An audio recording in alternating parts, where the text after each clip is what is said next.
Here, in the middle of Algeria, about 1,200 kilometers away from Algiers, I'm about to realize a lifelong dream: a walk in the Sahara Desert.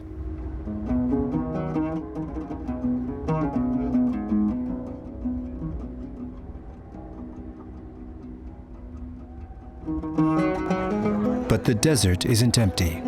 Immense, yes, the biggest desert on the planet, but not empty. Far from it, in fact.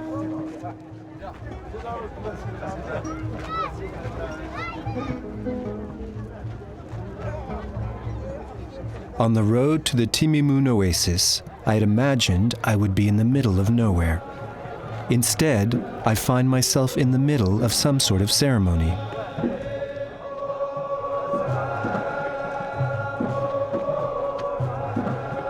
A procession is forming.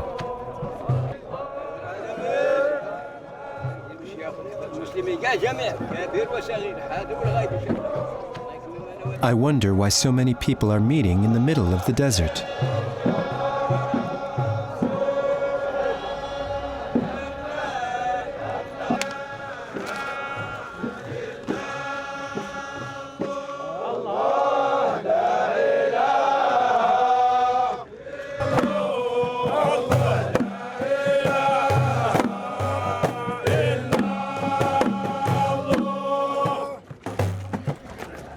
What is this encounter about?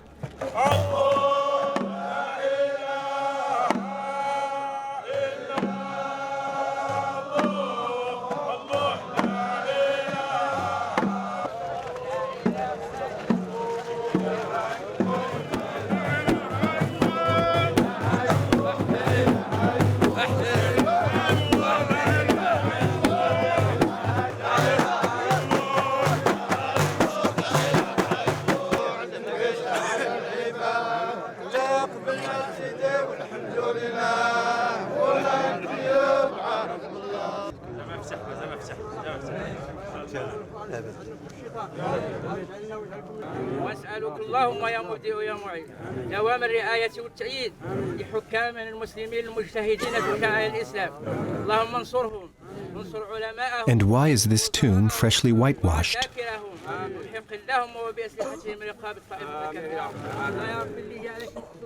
I'll get answers to my questions later, but I can already tell I'm in the midst of an important gathering.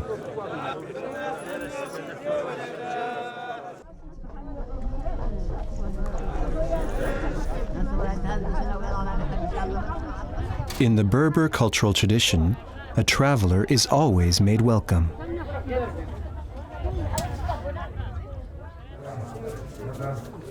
The people in charge of the oasis invite me to spend the day with them. It's over a cup of tea, naturally, that they explain what I've just witnessed.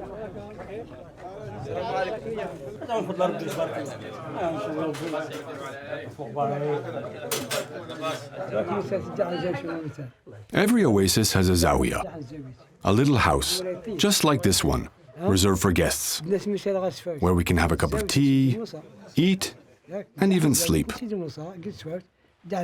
This celebration, which takes place once a year, is a very special event for us. The celebration forms a circle around the desert, always ending in Timimoun, during a period of time determined by the lunar calendar. The dates of our visit to each oasis are planned well ahead of time, so that everyone can best prepare for the arrival of the guests.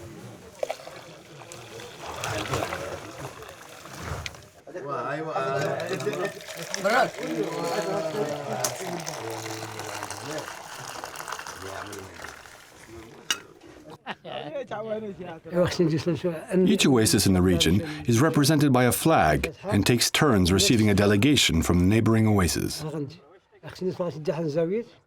The dance in which we face each other symbolizes our reunion and the friendship among our villages. We greet each other and honor the Marabout's tomb with a group prayer. The Marabouts were wise men that lived in the oasis. Then, we have a meal together. The host oasis provides food and shelter for the others. The next day, we visit another oasis and repeat the same ceremony.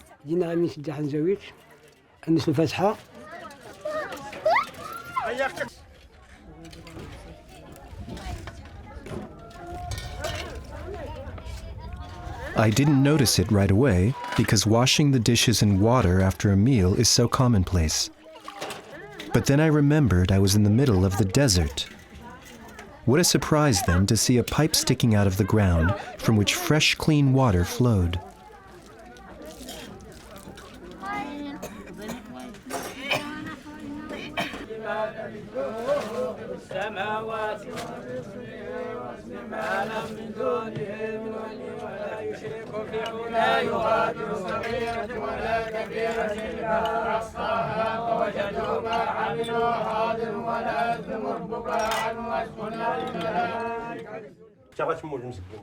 In the evening, we meet around a campfire to seal our friendship. On this occasion, we sing the traditional Ahallil, a song carried down through the ages.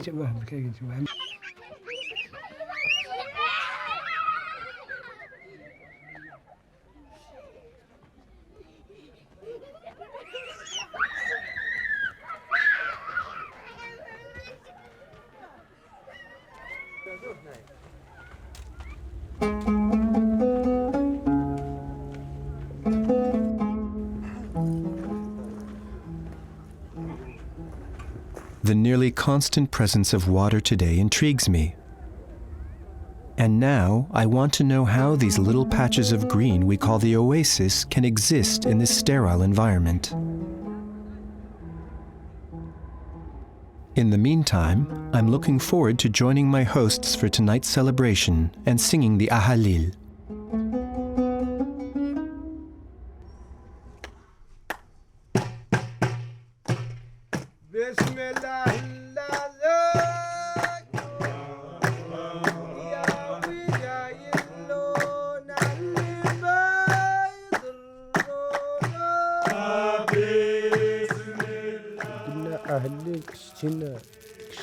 The Ahallil is irrevocably linked to the region of Gourara. It was born with the first oases.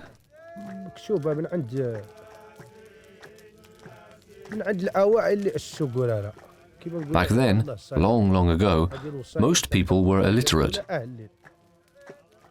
The wise men, or marabouts, began singing and reciting poems about the Berber culture, transmitting it orally to the Bedouins.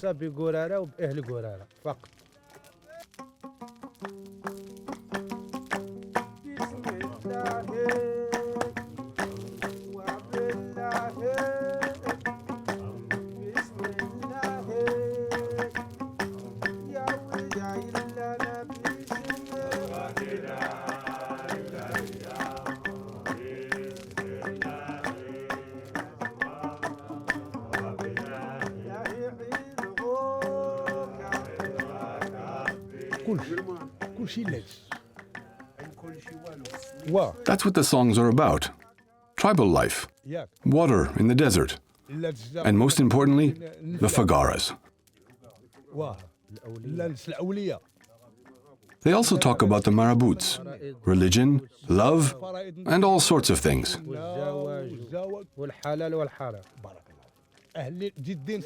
When the tribes got together, the Ahallil allowed them to communicate more easily.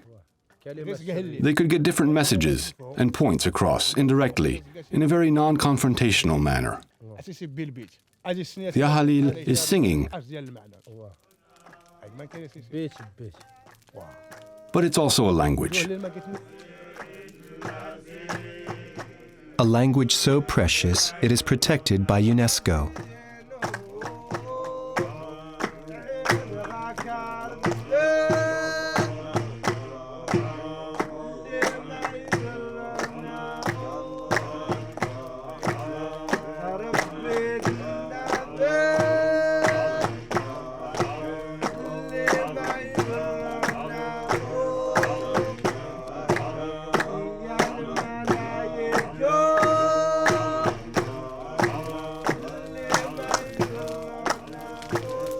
The almost hypnotic rhythm of the songs lasts late into the night, putting me at great peace on my first night in the Sahara.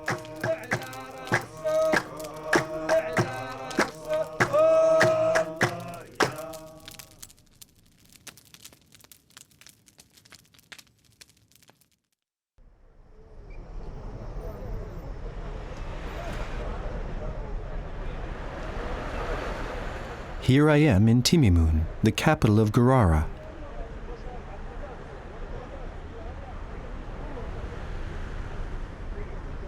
This oasis has become a small town of about 23,000 people. It's the busiest of the region's hundreds of oases. The other oases are much less developed, and some do not yet have electricity.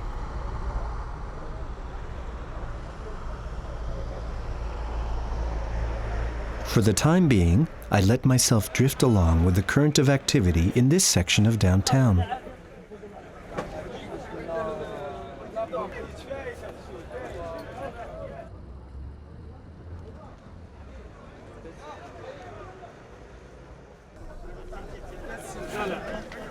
When I visit someplace for the first time, I often start by a trip to the market.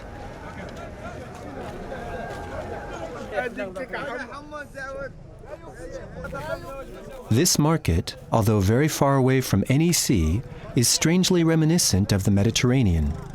All these fruits and vegetables could make me forget that I'm in the desert.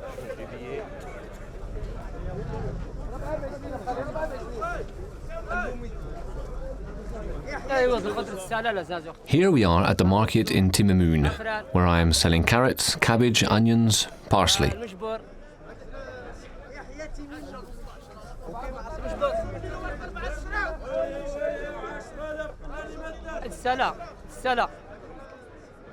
I only sell food that comes from my garden, that I raise with my own hands. I come here because there are a lot of people. I live in a small oasis 12 kilometers away, but there's no market there. There are only vegetable gardens. If I want to sell my vegetables, I have to come to the market in Timimoun.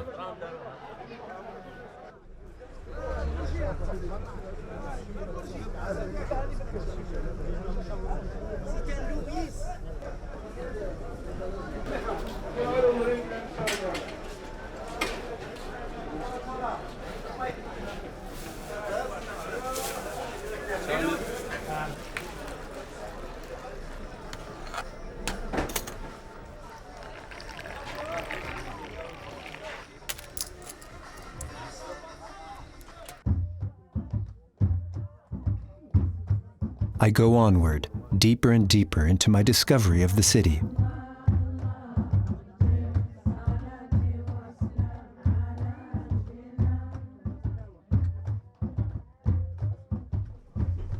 As the little streets lead me further into the old town, also called Khzar, the atmosphere grows increasingly quiet, hushed. Is it the streets, made of sand, that absorb sound? Is it the narrowness of the streets that lets me wander, unafraid of getting lost? Is it the red walls made of dried clay that bring warmth to the darkest corner? Or is it simply that the light bathes everything it touches in unspeakable magic? Now I understand why this town of Sudanese influence is called the Red Oasis.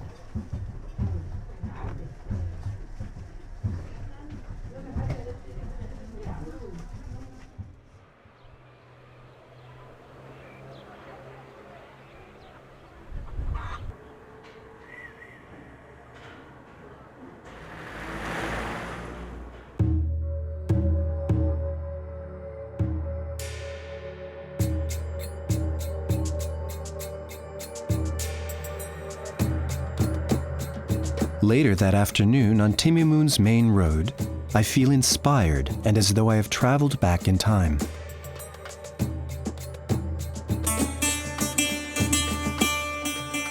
I was told that during Timimoun's heyday, between 150,000 and 200,000 dromedaries passed through each year. The caravans came to rest in the numerous oases in the region.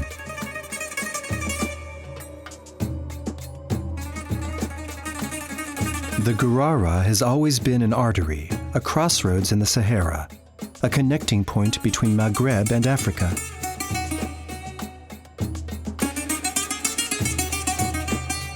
It was the salt route, the gold route, and the slave route. Today still, the effervescence is palpable, especially the moment when the buses pick up their last passengers and take them out into the desert.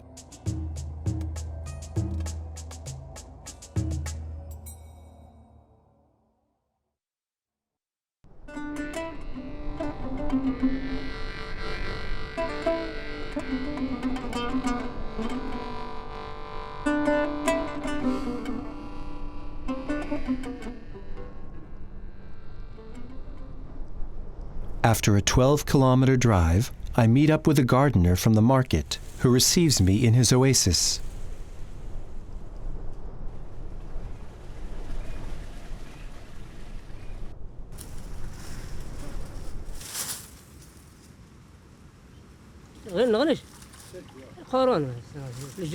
I don't know how long my family has lived in this oasis, but I do know I was born here and that my grandfather was already living here.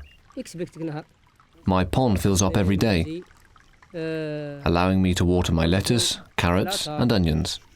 The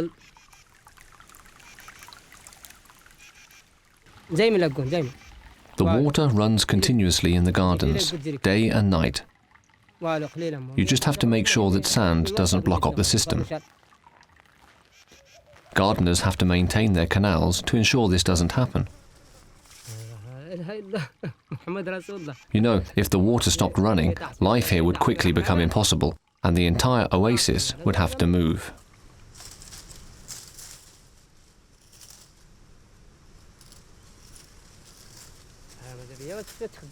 I don't necessarily want my kids to have the same life I've had. Growing plants in the desert is hard work. For now, they're in school in Timimoun. I don't know what they'll end up doing, but I do wish them a better life. Out of my 10 kids, I'm not sure there's even one who's interested in taking over the garden. One would be enough, but it has to be their choice. If none of them are interested, I'll have to deal with that.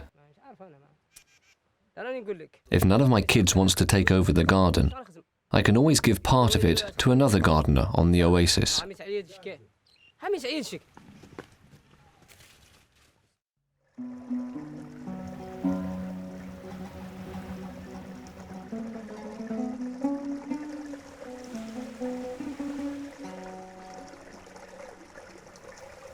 I hadn't imagined life would be so peaceful here. Gently regimented by a daily schedule, and taking nature's lead.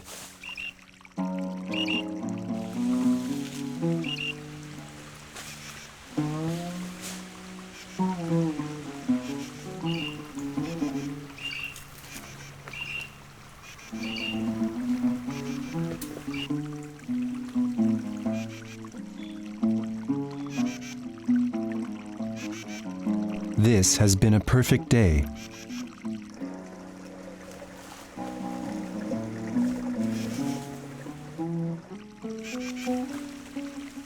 And I'm savoring every minute of it.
I want to know more about the children I met the day before, what they do outside the gardens.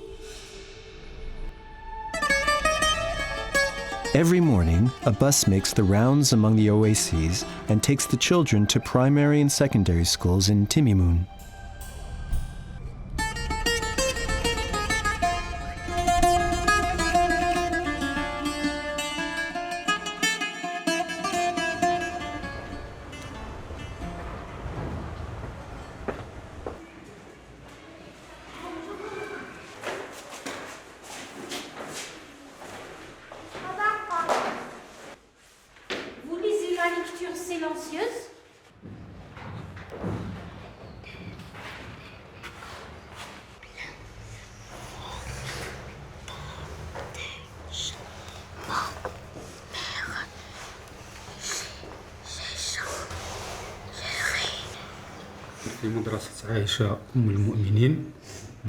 This is Aisha al-Mu'minin School in Timimoun. The school was founded in 1949 during the French occupation. Initially a girls' school, it is now co-ed. Children start learning French early, 9th grade to senior year.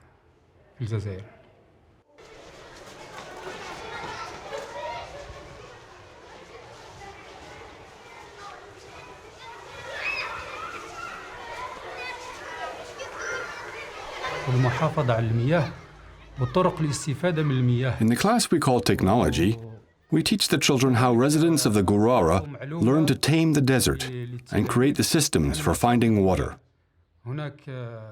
Digging wells, of course, but also improving an early and ingenious irrigation system, the Fagara.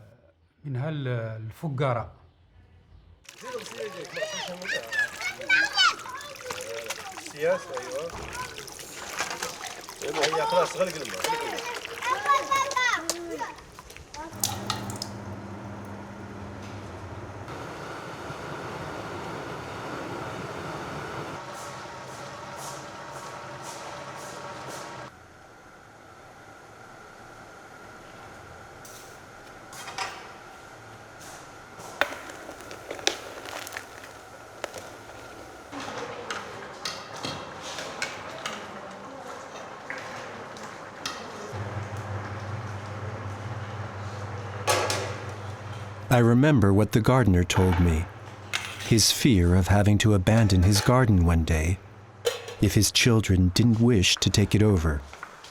Most children aspire to another life, different from that of their parents. But like the gardener, I hope that some of them at least will want to stay on and take over the gardens, perpetuating the ancient culture.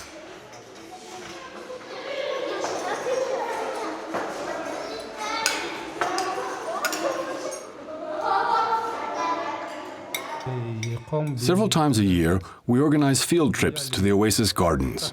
We want to raise awareness in the children and show them that nature in the desert is fragile. We show them how to plant palm trees and explain the irrigation system. It is necessary that they understand it and are aware of its importance.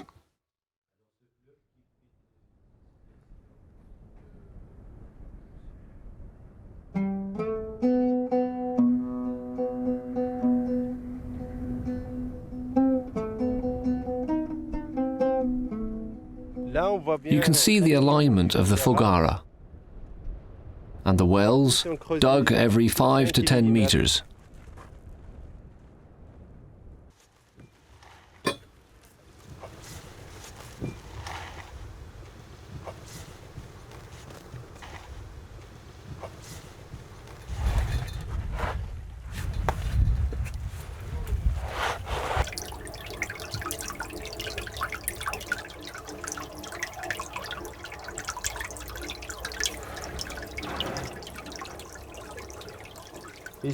We're here in the desert, inside a foggara. This tunnel has been dug between 2 wells to bring the water from the desert to the oasis. We dug it with pickaxes. This stream is not a natural stream, but man-made. It connects the wells. Now that we have brought the water from the desert to the oasis, we have to dispatch it among the little gardens.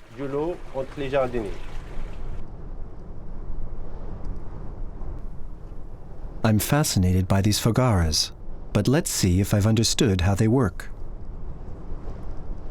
There is a water table under the sands of the Sahara. In order to create a fagara, we have to dig several wells down to the water table, then connect them to one another, so that the water can flow among them. The gentle slant of these tunnels naturally carries the water down and results in an oasis.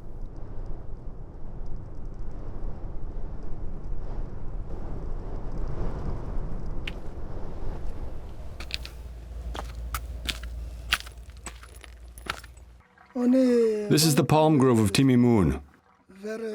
And here's a little fagara called Ingenious.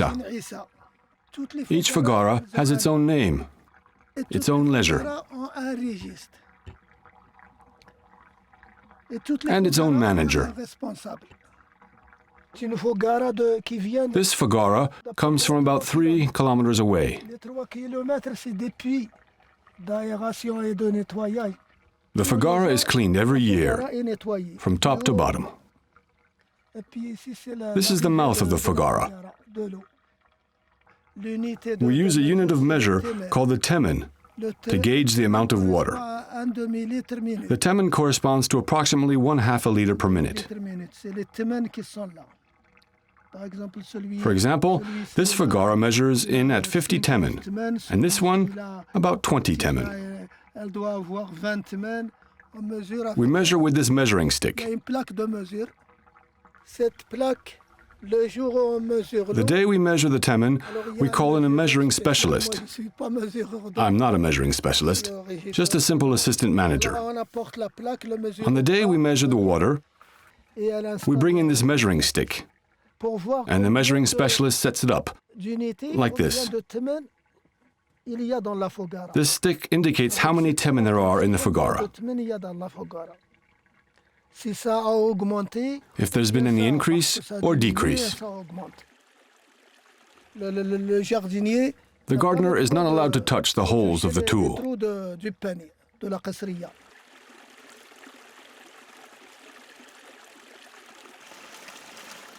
If the water were to stop flowing from the fagaras, we would have to dig wells and to bring up the water, like we did before. For centuries, in the olden days, before the fagaras.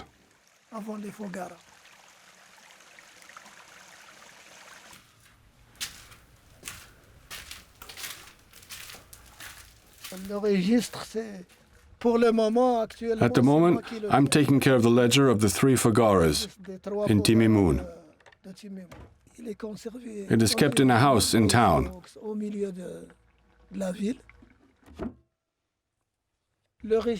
And it's rarely taken out of the house. It's a precious document. Our ancestors left this system to us, and it still works. I was designated to be in charge of the ledger. It used to be with another family.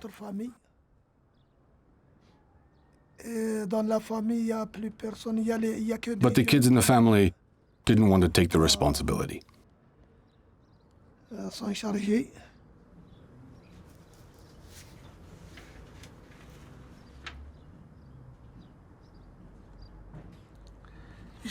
Let me show you.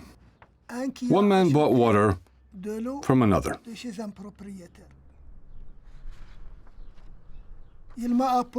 He brought me this paper with signatures. He bought it in 2001.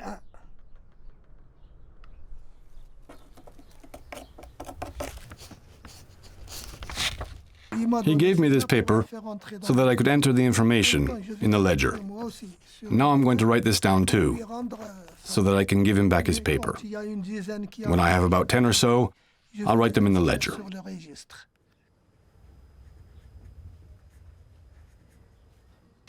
God alone knows the future of the fagaras. We hope they continue to work, because they're the basis of our food supply here, with the palm trees and the crops that are grown beneath them. Otherwise, there will be no more crops.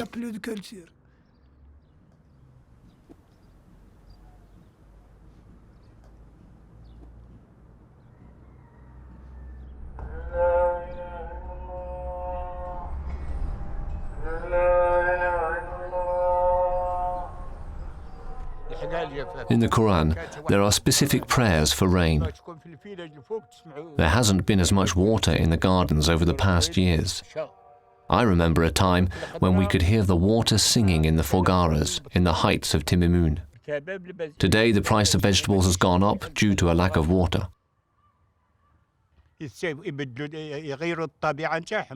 You know, to survive here, there is only one solution: solidarity. People have to help one another to maintain the Fagara system, our treasure, and to bring water back to the gardens. If everyone only thinks for himself, there's no future.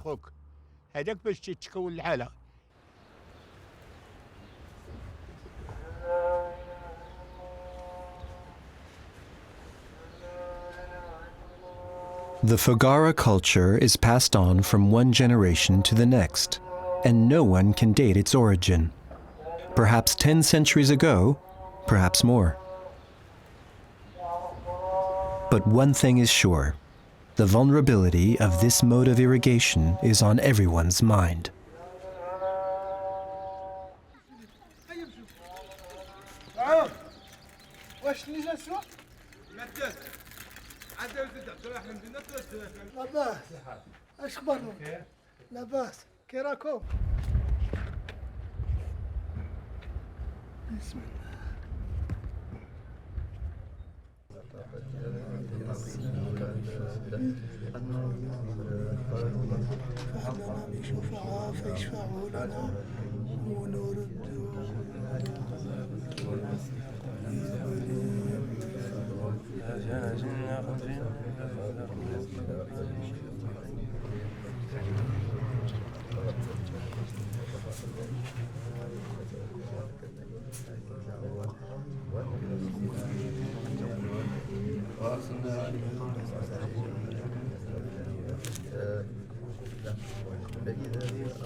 The delicate murmur of these prayers stays with me long after I've left this mosque.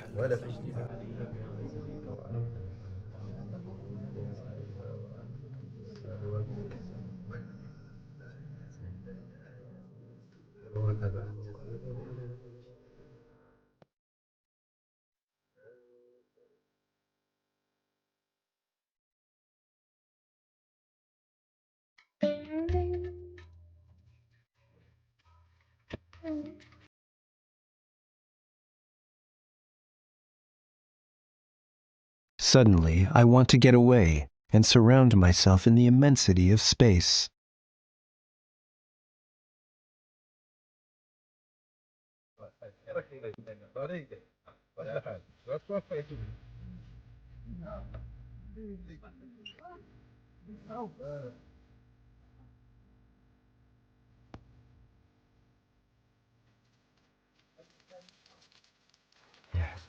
You know, we have been nomads for centuries, from one generation to the next.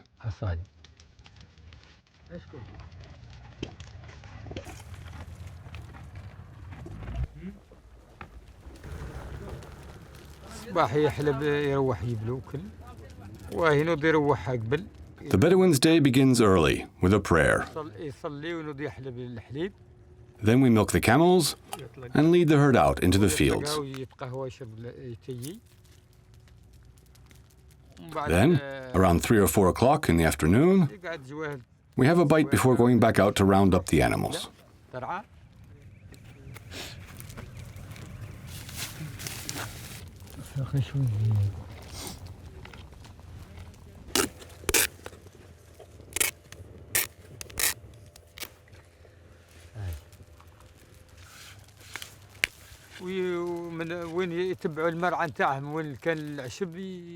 There is water in the desert, in wells, running anywhere from 25 to 30 meters deep, depending on the region. People like us dig the wells, mostly so the animals can drink. Other wells are dug by the state to encourage nomadic life. There are different kinds of wells. Some are manual or activated with help from the camels. Others work with solar or wind power. But in any case, you have to dig deep to get to the water.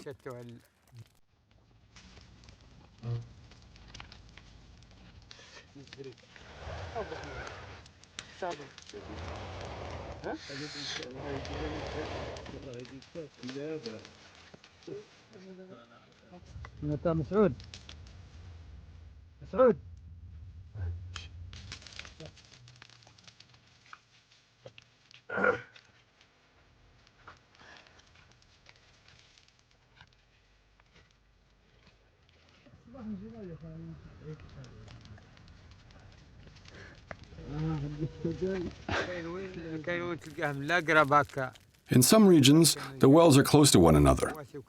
But sometimes we have to walk for 2 or 3 days with the animals before coming across a well.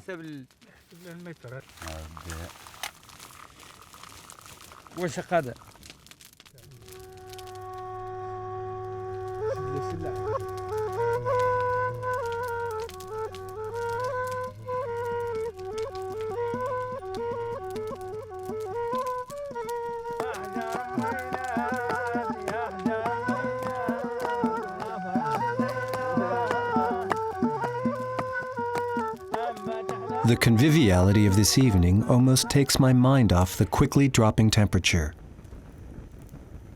And yet, these nomads sleep outside.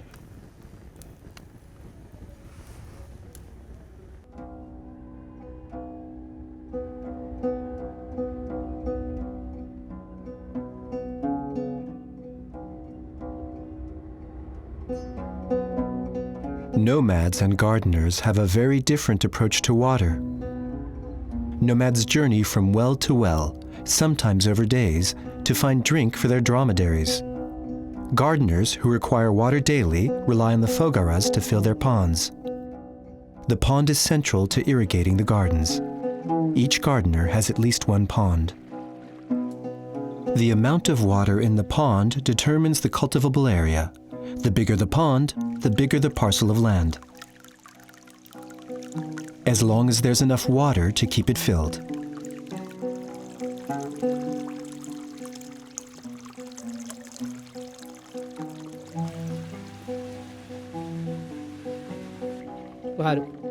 One day, about 15 years ago, all of a sudden the water just stopped flowing throughout the oasis. Everyone was concerned, and everyone worked to find out where the Fagara had collapsed. We repaired the tunnel, and the water went back to running normally, the way it is today, although the water pressure is not as strong as it had been.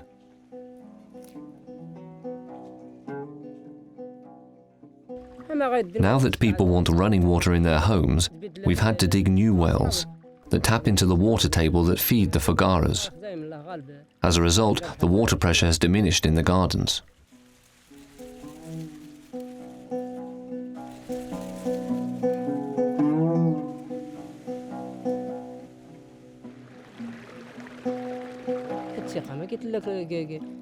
The division of water in the oasis works well because it's based on mutual trust. If someone feels there's a problem, for example, if I thought my water pressure had changed for no reason, I can ask for the Commission for its advice, and eventually the commissioners would redistribute the quantity of water among the gardens.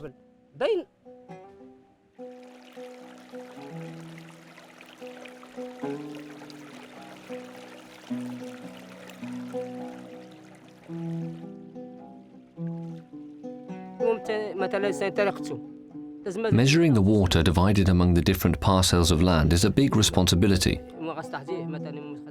Only a few of us are allowed to do it. A gardener can clean out the ducts, but isn't allowed to touch the different combs of the Fagaras. My uncle, who is a member of the commission, has been teaching me about the ways to share and divide up the water since I was a little boy. We like to teach our children about the water division system for Fagaras. It's a tradition for us here. But knowing exactly how to do it and taking responsibility for the division is another thing.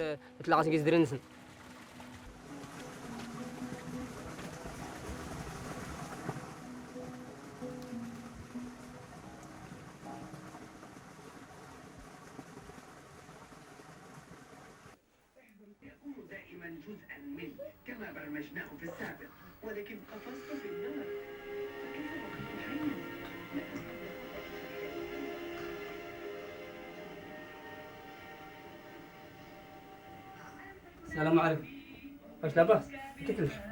كاع ما تقلبي زين هكا. كاع. كيف هذا؟ لا كيف لك زين لا تقلبي زين مزيان. واحد ما زين سيجاره. انا. كذا. لا تفهم.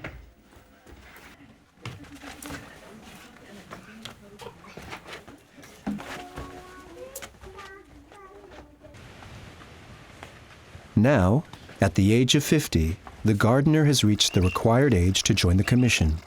He'll take over from his uncle the task of dividing the water on the oasis. An oasis relies on finding harmony among different things. That created with nature is as vital as the necessary harmony among the inhabitants.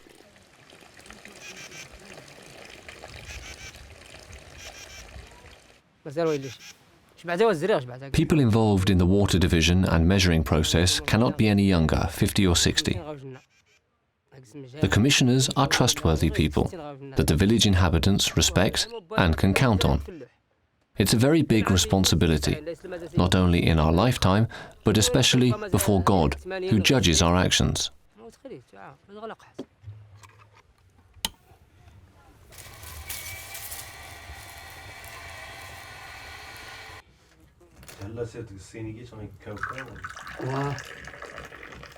The gardener and his uncle have been meeting more and more frequently of late.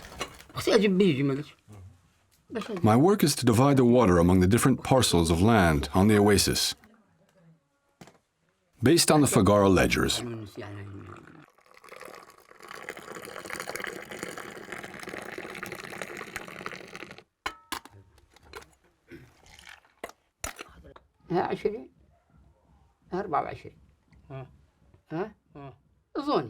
I know 2 days without water is enough to annihilate a whole crop, and I understand this transfer of responsibility. One doesn't acquire such a privilege lightly. Rather, responsibility is granted after a lifetime of patience, learning, and listening to the elders.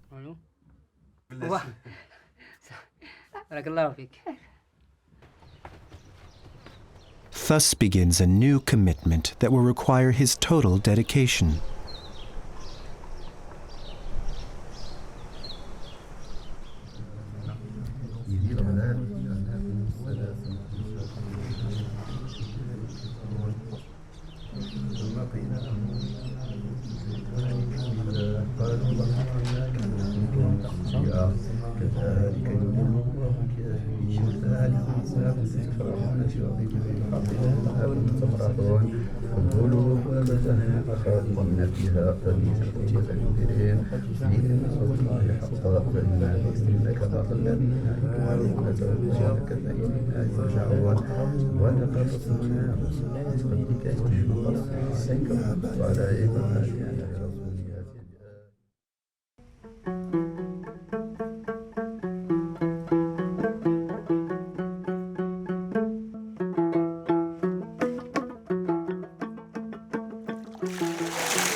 In the desert, land alone is useless. Only water is valuable. Land only has value if there is water.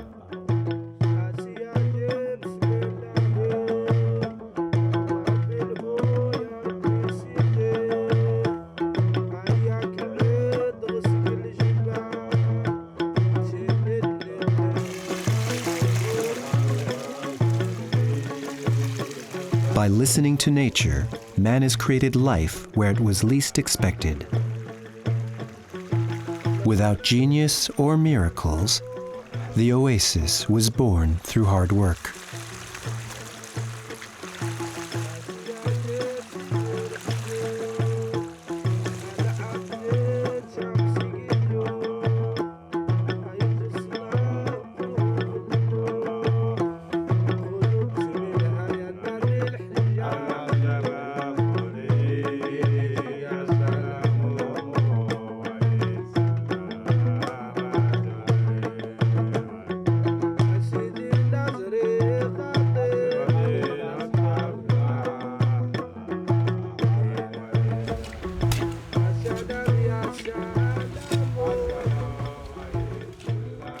I feel a mix of humility and harmony as I watch this gardener dam the water from parcel to parcel.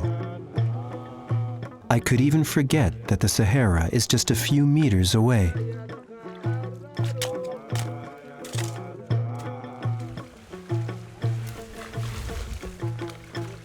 The world is a beautiful place if we just make the effort to really look at it with a caring eye. I want to hold on to these images of Algeria, the proud faces, the light, the sounds, and the silence of the desert. The world won't wait, and I'm excited to go meet it.